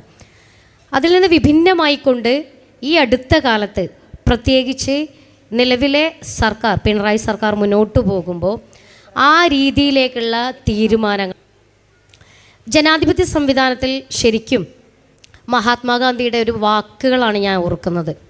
ഒന്നുമല്ല, നമ്മളൊരു ഓട്ടമത്സരം സംഘടിപ്പിക്കുകയാണെങ്കിൽ ജനാധിപത്യത്തിൻ്റെ ഡെഫിനിഷൻ മഹാത്മാഗാന്ധിയുടേതായിട്ട് ചൂണ്ടിക്കാണിക്കുന്നത് തന്നെ അങ്ങനെയാണ്. നമ്മളൊരു ഓട്ടമത്സരം സംഘടിപ്പിക്കുകയാണെങ്കിൽ, നമ്മൾ ഓടി വിജയിക്കുമ്പോൾ നമ്മൾ ശരിക്കും സംഘടിപ്പിക്കുകയാണെങ്കിൽ നമ്മൾ ഓടി വിജയിക്കുമ്പോൾ നമ്മൾ ശരിക്കും ചിന്തിക്കാൻ കൂടെ ഓടാൻ ആളുകൾ ഉണ്ടായിരുന്നു എന്നുള്ളതാണ്. അതാണ് ഒരു ജനാധിപത്യ സംവിധാനം എന്ന് പറയുന്നത്. അല്ലാതെ നമ്മൾ വിജയിച്ചു എന്നുള്ളതല്ല ജനാധിപത്യത്തിൻ്റെ ഡെഫിനിഷനായിട്ട് മഹാത്മാഗാന്ധി ചൂണ്ടിക്കാണിക്കുന്നത്. ആ ഒരു ഡെഫിനിഷൻ തന്നെയാണ് സാന്ദർഭികമായിട്ട് എനിക്ക് ഇവിടെയും സൂചിപ്പിക്കാനുള്ളത്. നരേന്ദ്രമോദി സർക്കാർ ആയിക്കോട്ടെ, പിണറായി സർക്കാർ ആയിക്കോട്ടെ, സാഹചര്യങ്ങൾക്കനുസരിച്ച് കൂടെ ഓടിയവരെ മറന്നുകൊണ്ട് ഞാൻ മാത്രമാണ് വിജയി അതാണ് സാമൂഹിക പശ്ചാത്തലത്തിൽ നിന്നുകൊണ്ട് കാണിക്കുന്നത് എന്നുള്ളതാണ്. അതാണ് നമ്മൾ മനസ്സിലാക്കേണ്ടത് എന്നുള്ളതാണ്. ഞാൻ വിചാരിക്കുന്നത് നമ്മുടെ ഒന്നാം NDA സർക്കാരിൻ്റെ കാലത്ത്, അതായത് സംഘപരിവാറിൻ്റെ മുതിർന്ന നേതാവായിരുന്ന നമ്മുടെ അടൽ ബിഹാരി വാജ്പേയിയുടെ നേതൃത്വത്തിലുള്ള സർക്കാർ വന്ന സമയത്ത് നമ്മുടെ ഇന്ത്യയിലുടനീളം ഇത്രത്തോളം ഹിന്ദുത്വ അജണ്ട കാണിച്ചുകൊണ്ട് വ്യക്തമാക്കിക്കൊണ്ടായിരുന്നില്ല അവർ വന്നത് എന്നുള്ളതാണ്. പല ശ്രമങ്ങൾ ആ സമയത്ത് നടത്തിയിരുന്നെങ്കിലും ഞാൻ മനസ്സിലാക്കുന്നത് പിന്നീട്, അതായത് നമ്മുടെ UPS അതിന് ശേഷം വന്ന UPS സർക്കാരിനെതിരെ നമ്മുടെ 2G സ്പെക്ട്രം അഴിമതിയൊക്കെ അണ്ണാ ഹസാരെയുടെ ഒരു സമരവുമായിട്ടൊക്കെയാണ് UPA സർക്കാർ പ്രതിസന്ധിയിലാകുന്നതും അതിനുശേഷം BJP സർക്കാർ അധികാരത്തിലേറുന്നതും. ആ സമയത്ത് കൃത്യമായി BJPയുടെ അല്ലെങ്കിൽ സംഘപരിവാറിൻ്റെ ഹിന്ദുത്വ അജണ്ടകൾ ചൂണ്ടിക്കാണിച്ചുകൊണ്ട് എല്ലാ തരത്തിലും അത്തരം കാരണങ്ങൾ ചൂണ്ടിക്കാണിച്ചായിരുന്നു നമ്മുടെ നരേന്ദ്രമോദി സർക്കാർ വന്നിരുന്നത്. അതേസമയം നമ്മൾ ഈ അടുത്ത സമകാലിക രാഷ്ട്രീയത്തിലേക്ക്, പ്രത്യേകിച്ച് കേരളത്തിലേക്ക് ഉറ്റുനോക്കുന്ന സമയത്ത് നമുക്ക് മുന്നേ കഴിഞ്ഞ തെരഞ്ഞെടുപ്പ് ഘട്ടത്തിലായാലും അതിനുശേഷം വന്നിട്ടുള്ള കാലഘട്ടത്തിലായാലും ഇത്തരത്തിൽ ന്യൂനപക്ഷ വിഭാഗങ്ങളെ പിന്നോട്ടടിക്കുന്ന, അവരെ തരം താഴ്ത്തുന്ന, അല്ലെങ്കിൽ ഹിന്ദുത്വ അജണ്ടകൾ മുഴച്ചു നിൽക്കുന്ന തരത്തിലുള്ള ഇടപെടലുകൾ പിണറായി സർക്കാരും അതോടൊപ്പം തന്നെ കമ്മ്യൂണിസ്റ്റ് പാർട്ടിയും ചെയ്തു വരുന്നുണ്ട് എന്നുള്ളതാണ്. പലപ്പോഴും ആ ഒരു വിരോധം പ്രസ്താവനകളിലൂടെ നമ്മുടെ മുന്നിലേക്ക് വയ്ക്കുന്നു എന്നുള്ളതാണ്. അതിന് ഏറ്റവും ഒടുവിലുള്ള ഉദാഹരണം എന്ന് പറയുന്നത് നമ്മുടെ MSFൻ്റെ വിദ്യാർത്ഥിനികൾക്ക് നേരെ SFI ഉന്നയിക്കുന്ന താലിബാനിസം ഉൾപ്പെടെയുള്ള ആരോപണങ്ങളാണ് എന്നുള്ളതാണ്. ഇത് മാത്രമല്ല എന്നുള്ളതാണ്, മലപ്പുറത്തെ വേറെ രീതിയിൽ ചിത്രീകരിക്കുന്നു, അല്ലെങ്കിൽ ആ രീതിയിൽ പിന്നെ ഒരു പ്രത്യേക രീതിയിൽ ഒരു പ്രത്യേക മതവിഭാഗത്തിൻ്റെ അല്ലെങ്കിൽ ഒരു വിദ്വേഷം നിറക്കുന്ന രീതിയിൽ മലപ്പുറത്തിനെ ചിത്രീകരിക്കുന്നു. അവിടെ നൽകേണ്ട ആനുകൂല്യങ്ങൾ പോലും, അല്ലെങ്കിൽ നിലവിലെ പഠന റിപ്പോർട്ട് അനുസരിച്ച് ഇപ്പം നമ്മുടെ +1 സീറ്റുമായി ബന്ധപ്പെട്ടൊക്കെ കൃത്യമായി ബോധ്യം സർക്കാരിനുണ്ട്. നിലവിൽ പഠിച്ചുയർന്ന വരുന്ന വിദ്യാർത്ഥികൾക്ക് അവിടെ സീറ്റില്ലാത്തൊരു പശ്ചാത്തലമാണ് എന്നുള്ളത്. അത് മനസ്സിലാക്കിയിട്ടും അതിനു വേണ്ടിയിട്ടുള്ള ഇടപെടലുകൾ നടത്തുന്നില്ല എന്നുള്ളതാണ്. അതോടൊപ്പം തന്നെ ഹിന്ദുത്വ അജണ്ടയെ, അല്ലെങ്കിൽ നരേന്ദ്രമോദിയുടെ, അല്ലെങ്കിൽ ഒരു നാണയത്തിൻ്റെ മറുവശമാണ് കമ്മ്യൂണിസ്റ്റ് സർക്കാർ, പിണറായി സർക്കാർ എന്ന് പറയുന്നതിൻ്റെ പ്രധാന കാരണം ഒരു വിഭാഗത്തെ തരം താഴ്ത്തുന്നതിന് വേണ്ടി, അവരെ അവരുടെ നാടല്ല എന്ന് പ്രഖ്യാപിക്കുന്നതിന് വേണ്ടി പൗരത്വ നിയമം എന്ന ആശയവുമായി നരേന്ദ്രമോദി സർക്കാർ രംഗത്തെത്തുന്ന സമയത്ത് അതിനെ അനുകൂലിക്കുന്നവരല്ല, അതിനെതിരെ പ്രതികൂലിക്കുന്നവരാണ് എന്നൊക്കെ പറയുന്ന സമയത്ത് തന്നെ പൗരത്വ സമരത്തിൽ മുൻപന്തിയിൽ നിന്നിരുന്ന നേതാക്കന്മാർ, യുവാക്കൾ, ഇവർക്കൊക്കെതിരെ, വിദ്യാർത്ഥികൾ, ഇവർക്കൊക്കെതിരെ കേസെടുക്കുന്ന രീതി, നരേന്ദ്രമോദിയെ സപ്പോർട്ട് ചെയ്യുന്ന രീതിയിലുള്ള ഒരു ഇടപെടൽ പിണറായി സർക്കാർ ചെയ്തു എന്നുള്ളതാണ്. ഇതുമാത്രമല്ല, പലതരത്തിൽ ആനുകാലികമായിട്ട് സംഭവിച്ചുകൊണ്ടിരിക്കുന്ന വിഷയങ്ങൾ പരിശോധിച്ചു നോക്കിയാൽ നമുക്ക് ആ രീതിയിൽ തന്നെയുള്ള ഇടപെടലുകൾ നമുക്ക് കാണാൻ സാധിക്കുമെന്നുള്ളതാണ് സാന്ദർഭികമായിട്ട് ഈ വിഷയത്തിൽ എനിക്ക് സൂചിപ്പിക്കാനുള്ളത്. നമ്മളധികം പോകുന്നില്ല. അപ്പോൾ ജനാധിപത്യത്തെക്കുറിച്ച് നമ്മൾ പറഞ്ഞപ്പോൾ ഒരു യൂത്ത് ലീഗിൻ്റെ വേദിയിൽ സംസാരിക്കേണ്ട ഒരു കാര്യം ഇപ്പോൾ തെഹലിയോടാണ് ചോദിക്കാനുള്ള. ഹരിതയുടെ ഒരു ഫൗണ്ടർ ലീഡർ എന്ന നിലക്ക് ഹരിതയിലൂടെ വരികയും ഇപ്പോൾ ഇന്ന് ഹരിതയും MSF ഒക്കെ കേരളത്തിലെ ക്യാമ്പസുകളിലെ പ്രധാനപ്പെട്ട ഒരു ശക്തിയായി മാറിക്കഴിഞ്ഞ ഈ സമയത്ത് എല്ലാവരെയും ഉൾക്കൊള്ളാനുള്ള ഒരു ഇടം മുസ്ലിം ലീഗിനുണ്ട് എന്നുള്ളത് നമ്മളൊക്കെ മനസ്സിലാക്കണം. അപ്പോൾ ഒരു വനിതാ വിഭാഗത്തിൻ്റെ ലീഡർ എന്ന നിലക്ക് മുസ്ലിം ലീഗ് പാർട്ടി വനിതകൾക്ക് നൽകുന്ന പ്രാധാന്യവും ഈ രാഷ്ട്രീയത്തിൽ കാലാനുസൃതമായി മുസ്ലിം ലീഗ് പാർട്ടി നൽകുന്ന പിന്തുണയെയും കുറിച്ച് ഒരുപാട് കാലമായി മുസ്ലിം ലീഗിനോട് ചേർന്ന് മുസ്ലിം ലീഗിൻ്റെ വനിതാ നേതൃത്വം നൽകുന്ന തെഹലിയക്ക് പറയാനുള്ളത് കൂടി കേൾക്കാം.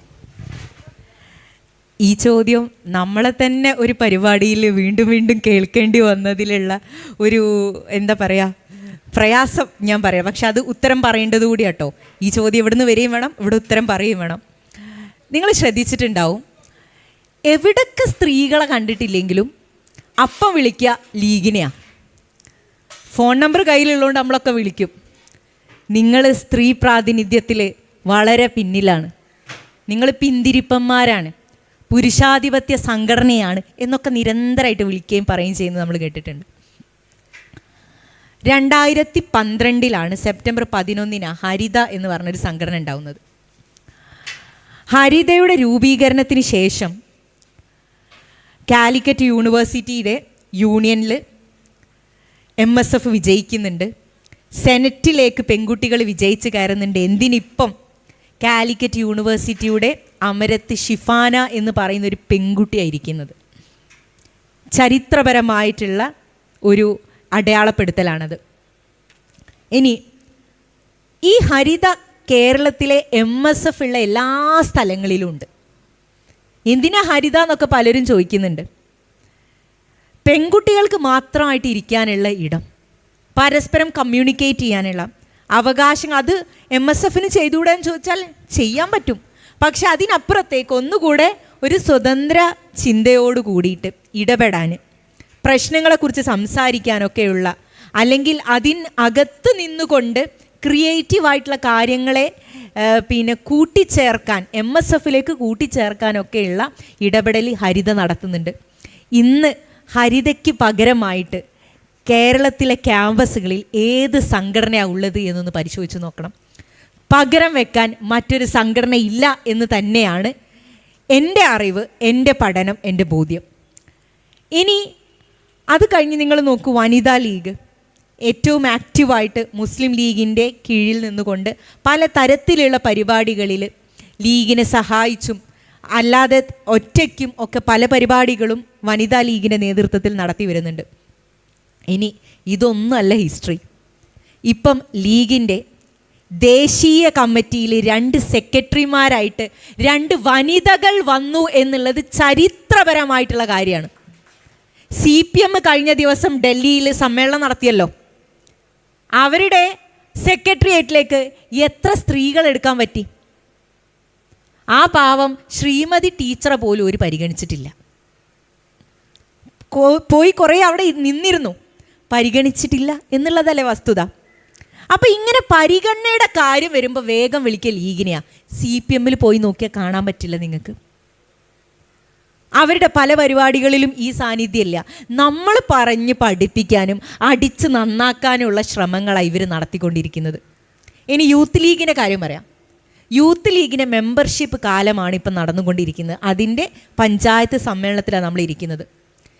യൂത്ത് ലീഗിൻ്റെ സംസ്ഥാന കമ്മിറ്റി പ്രഖ്യാപിച്ചിട്ടുള്ളത്, നിങ്ങൾ മെമ്പർഷിപ്പ് കൊടുക്കുമ്പോൾ വനിതകൾക്ക് മെമ്പർഷിപ്പ് കൊടുക്കണം. മാത്രമല്ല, നിങ്ങളുണ്ടാക്കുന്ന കമ്മിറ്റിയിൽ 20% പെൺകുട്ടികളെ നിങ്ങൾ ഉൾപ്പെടുത്തണമെന്നുള്ള ചരിത്രപരമായിട്ടുള്ള തീരുമാനമെടുത്തത് യൂത്ത് ലീഗിൻ്റെ സംസ്ഥാന കമ്മിറ്റിയാണ്. DYFIക്കാർക്ക് പോലും ആ ഒരു ധൈര്യം ഈ നാട്ടിലില്ല. ഞങ്ങൾ സ്ത്രീ രാഷ്ട്രീയം പറയുന്നു എന്നും സ്ത്രീകൾക്ക് വേണ്ടിയിട്ടാണ് ഞങ്ങൾ ഇത്രയും ഘോരമായിട്ട് വാദിക്കുന്നത് എന്ന് പറയുന്ന സംഘടനകളൊന്നും അങ്ങനെ ഒരു തീരുമാനം എടുത്തിട്ടില്ല. അപ്പം ഇനി വരാനിരിക്കുന്ന കമ്മിറ്റികളിൽ 20% സ്ത്രീകൾക്ക് റിസർവേഷൻ കൊടുത്തിരിക്കുകയാണ്. സ്ത്രീകളെ മുന്നോട്ട് കൊണ്ടുവരാൻ അവരെ കൂടി ചേർത്ത് നിർത്തിയാലേ മുന്നോട്ടുള്ള രാഷ്ട്രീയം നടക്കാൻ പ്രായോഗികമായിട്ട് നടത്താൻ സാധിക്കുകയുള്ളൂ എന്നുള്ള തിരിച്ചറിവിൽ നിന്നാണ് ഇതൊക്കെ വരുന്നത്. ഇനി ഇലക്ട്രൽ പൊളിറ്റിക്സിലേക്ക് വരാം. ഇതൊക്കെ പറഞ്ഞു പോകുമ്പോൾ ആൾക്കാർ തിരിച്ചിങ്ങോട്ട് ചോദിക്കല്ലോ, ഓ നിങ്ങൾ അവിടെ സീറ്റ് കൊടുത്തില്ലേ, അവിടെ കസേര ഇട്ട് കൊടുത്തില്ലേ, ഇവിടെ ബെഞ്ച് ഇട്ട് കൊടുത്തില്ലേ എന്നല്ലേ ചോദിക്കുക. അല്ല, ഇവിടെ പുല്ലാണി ഇവിടെ ഇരിക്കുന്നുണ്ട്.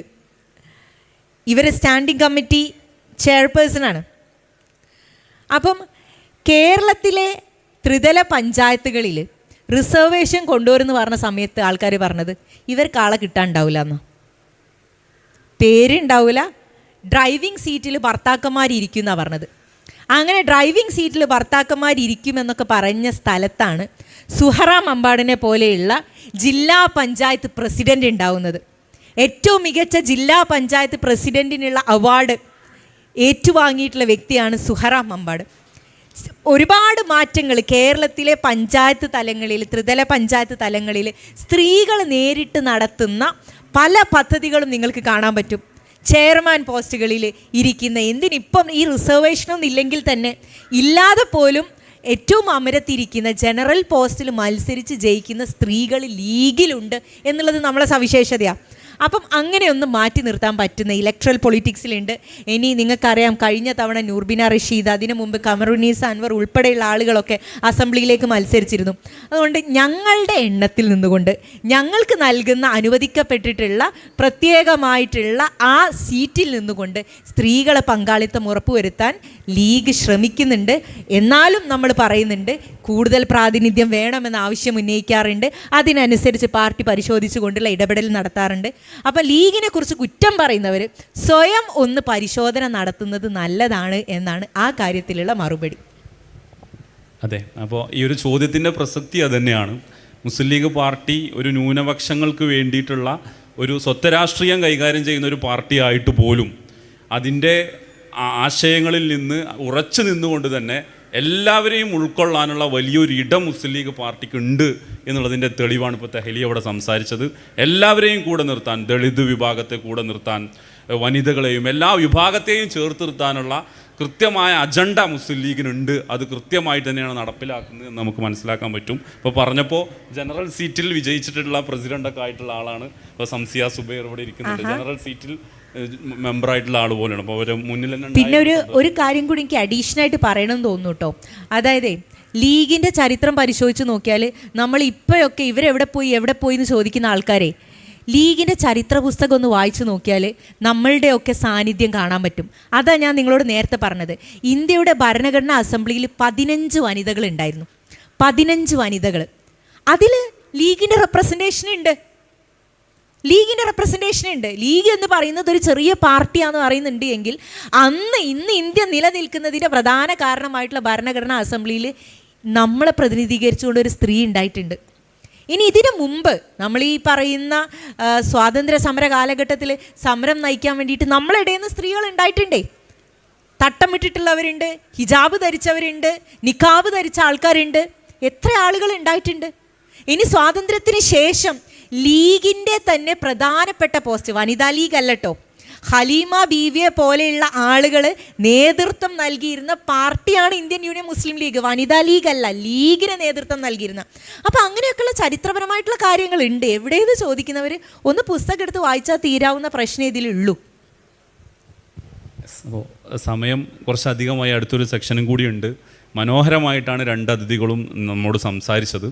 അപ്പോൾ ഇതുമായി ബന്ധപ്പെട്ട് ആർക്കെങ്കിലും ഇവരോട് കൂട്ടിച്ചേർത്ത് സംസാരിക്കാനുണ്ടെങ്കിൽ അല്ലെങ്കിൽ എന്തെങ്കിലും ചോദിക്കാനുണ്ടെങ്കിൽ ഒരു 1-2 മിനിറ്റ് സമയം കൂടി തന്നിട്ട് നമുക്ക് പെട്ടെന്ന് വൈൻഡപ്പ് ചെയ്യാനുണ്ട്. അപ്പോൾ ആർക്കെങ്കിലും ഇതുമായി കൂട്ടിച്ചേർത്ത് ചോദിക്കാൻ ആർക്കെങ്കിലും ഉണ്ടോ?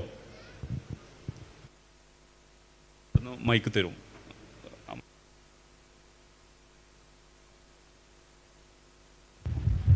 ഹലോ.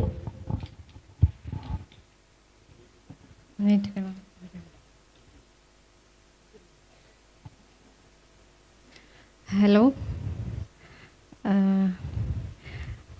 ഞാൻ ചോദിക്കുന്ന ക്വസ്റ്റ്യൻ ശരിയാണെന്നൊന്നും എനിക്കറിയില്ല.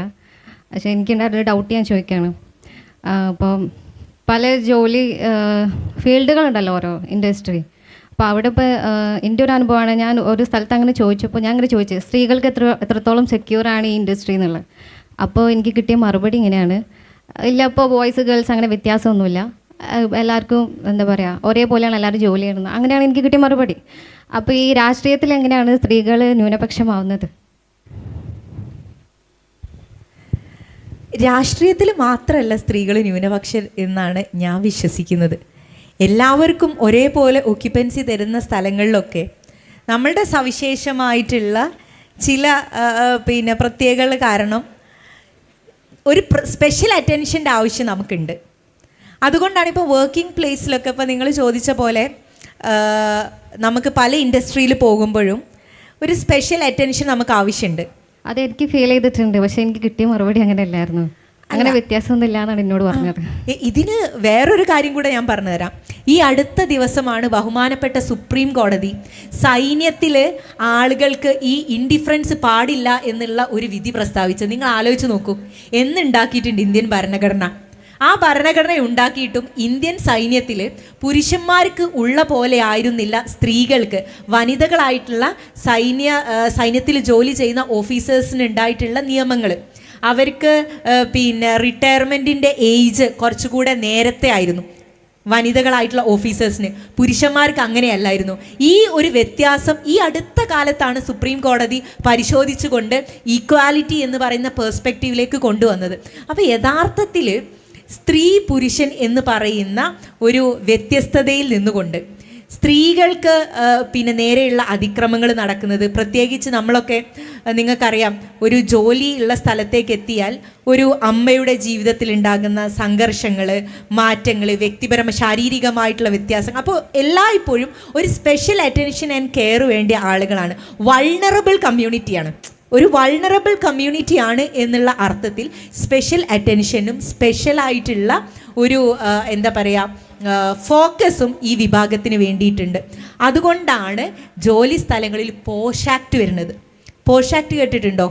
Prevention of sexual atrocities act എന്ന് പറയുന്ന ഒരു ആക്ട് വന്നത്. അത് വിനായക കേസ് എന്ന് പറയുന്ന ഒരു കേസിന് അടിസ്ഥാനത്തിൽ സുപ്രീം കോടതി ഒരു ഗൈഡ് ലൈൻസ് ഉണ്ടാക്കുകയാണ്. ആ ഗൈഡ് ലൈൻസിൽ പറയുന്നുണ്ട്, നിങ്ങൾ ജോലി സ്ഥലങ്ങളിൽ സ്ത്രീകൾക്കെതിരെയുള്ള ലൈംഗികമായിട്ടുള്ള അതിക്രമങ്ങളെ പ്രിവെൻറ്റ് ചെയ്യുന്നതിന് വേണ്ടിയിട്ട് ഒരു ബോഡി ഉണ്ടാക്കണം. ആ ബോഡിയിലാണ് ഇപ്പോൾ നമ്മൾ പരാതിപ്പെടുന്നത്. ആ ബോഡിയിൽ പരാതിപ്പെട്ടാൽ കൃത്യമായിട്ടുള്ളൊരു രൂപം പറഞ്ഞിട്ടുണ്ട്.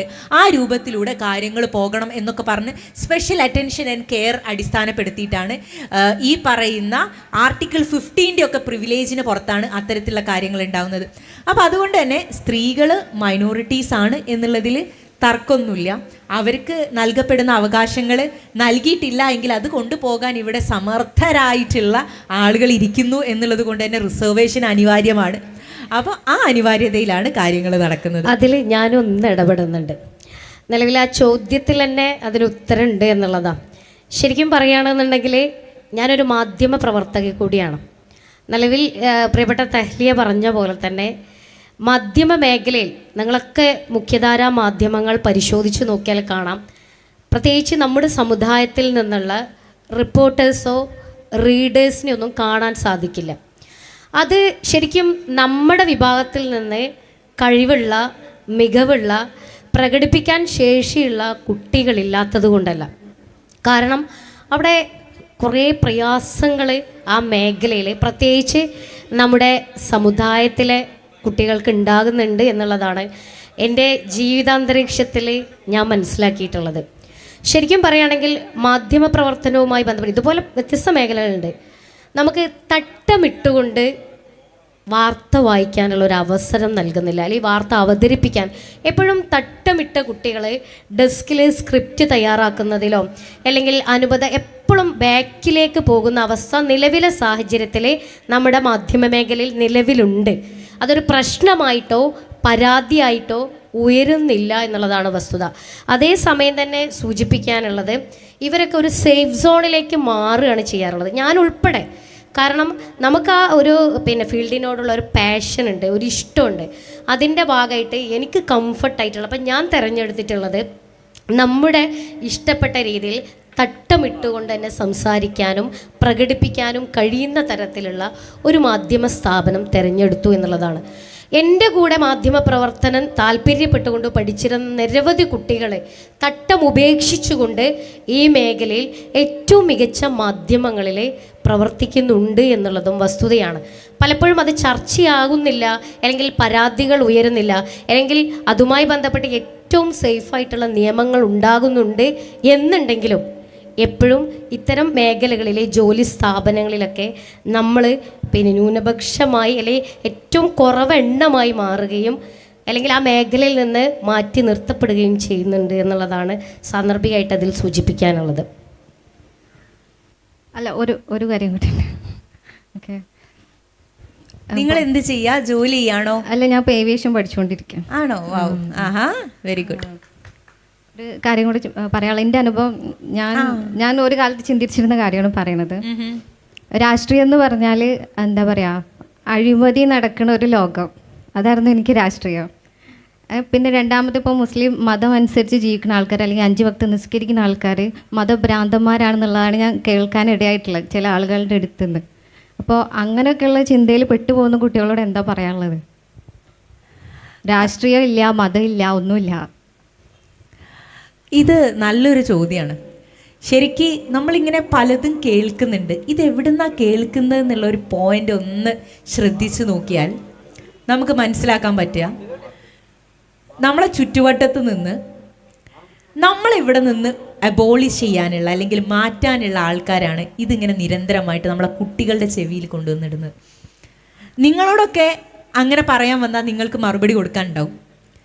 എന്നാൽ നിങ്ങളുടെ മക്കൾ, നെക്സ്റ്റ് ജനറേഷൻ, ആ ആളുകൾക്ക് ഇത്തരത്തിലുള്ള കാര്യങ്ങൾ ആരെങ്കിലും വന്ന് പറയുമ്പോൾ മറുപടി കൊടുക്കാനുണ്ടാവില്ല.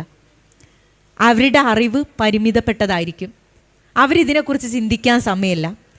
നമ്മൾ മക്കളെ ഇങ്ങനെ ബിസി ആക്കി നിർത്തുക അല്ലേ? ഒന്ന് ആലോചിച്ച് നോക്കണേ.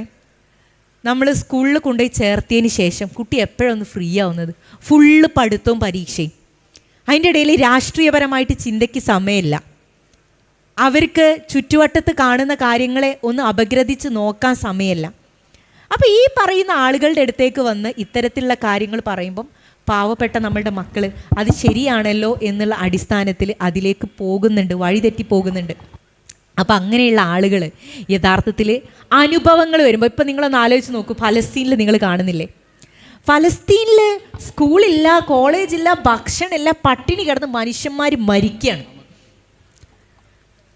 പിറ്റേ ദിവസം പുലരുമോ എന്ന് അറിയില്ല. അവിടെ പിറന്നു വീകുന്ന കുഞ്ഞിന് ആ നാടിൻ്റെ ശബ്ദമായിട്ട് പ്രതിരോധിക്കാനുള്ള ഭാഷ തനിയേ വരികയാണ്. ഒരു ഉമ്മ കഴിഞ്ഞ ദിവസം പത്രപ്രവർത്തകയായിട്ടുള്ള ഒരു ഉമ്മ മകനെ എഴുതി വെച്ച കത്തിൽ പറയുന്നത് എന്താ? മോനെ, എൻ്റെ പിന്നാലെ മരണമുണ്ട്, ഞാൻ ഏത് നിമിഷവും മരണപ്പെടാം. അങ്ങനെ ഞാൻ മരണപ്പെട്ടാൽ നീ കരയരുത്, നീ ഈ നാടിന് വേണ്ടി ശബ്ദിക്കണം, ഈ മണ്ണിന് വേണ്ടി ശബ്ദിക്കണം എന്ന് പറയുന്ന ഒരു ഉമ്മ. അപ്പോൾ ഉമ്മ മകന് പറഞ്ഞു കൊടുക്കുന്നത് എന്താ? പ്രതിരോധത്തിൻ്റെ രാഷ്ട്രീയപരമായിട്ടുള്ള പാഠങ്ങളാണ്.